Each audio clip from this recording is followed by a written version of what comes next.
Suspension design for side-by-sides is actually quite challenging sometimes. It depends on what you're trying to get out of the machine and what compromises you're willing to make. Contrary to what some people try and sell you, there is no perfect setup for every situation. Plain and simple. And here's an example of why. So here in this buggy here, I have picked up the tire a few inches to see how much the body itself rolls.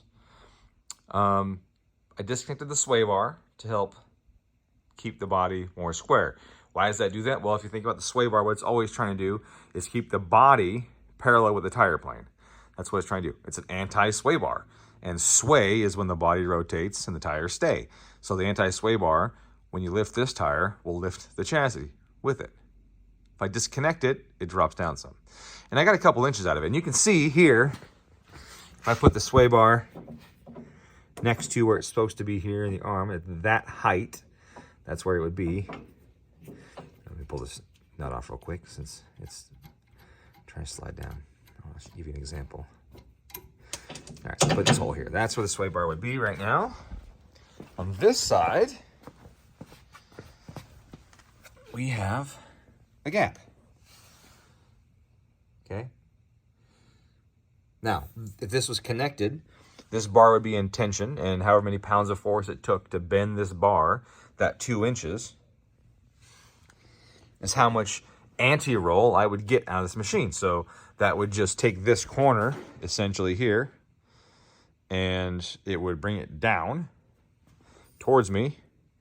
So if I was to pull it a couple inches, I'm pulling it. Oh, there's a little bit of stiction in the shocks. That makes it a little easier. Oh, not even close. Okay, so not even close. So I would see that this thing would roll significantly more. Well, I didn't bend that bar, so I guess that's not totally true, but I would still have another inch or so, at least, of change in the body angle here. Well, what if I don't want that? What if I want the body to be even flatter? If I want even flatter right now to the ground so it follows the front tires more and less on the rear. Well, I could add a sway bar to the front, and that would keep the machine forced down towards where the front tires are facing, which is great for rear articulation, but bad for front. Or I can lower the spring rates in the back. If I lower the spring right here, then this tire will go up and impart less force on the chassis and lift this less. That would be great. So let's say I did that. So I lowered all of the spring rates on this. This tire would move up easier. The chassis would move less. That'd be advantageous, except when I'm on the street. Now I'm on the street driving the machine, or on a flat ground or high speed, I turn the wheel and the body will roll over really far. So again, if I want good articulation, I'm going to get body roll. If I don't want body roll, I will get poor articulation. You just can't have both unless you have electronics. And with those electronics or a disconnectable sway bar, whether it's electronically disconnected in the center or end links that come off or whatever, then you could get one or the other in specific cases. I can connect the sway bar for flat road, high speed stuff to reduce roll. And then I can disconnect it for the trails to do more articulation.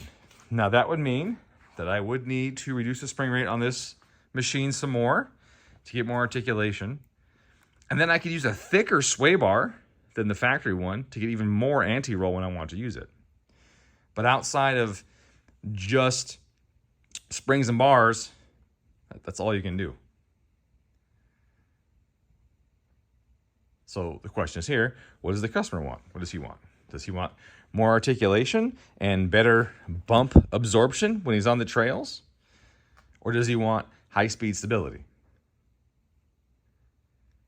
Which in turn gives you more jarring motion on the trails. Especially with a big bar. If you ride your side-by-side, especially these Honda Talons, the front has no sway bar, which is great for some things. But when you're going on a trail, the front absorbs a bump. You don't even notice it sometimes. But then that one comes to the back, and the whole machine goes, Or if you have oscillating angles, man, it just throws you around in the cab, back and forth. Because that sway bar is the only one responding. So the chassis is trying to stay parallel with the tires, and that one is the only one doing that. Whereas if I had a small one on the front, then when it came to the back, it would try and roll some. But the front would go, no, we want to stay level. So they would share the load some. So you could add a front sway bar to this machine and make it a little better and less jarring on the trails. Or you could, like I said, go to a disconnectable rear sway bar, drop the spring rates on the corners a little bit to get more articulation. And that is always the challenge of suspension. There's always a compromise.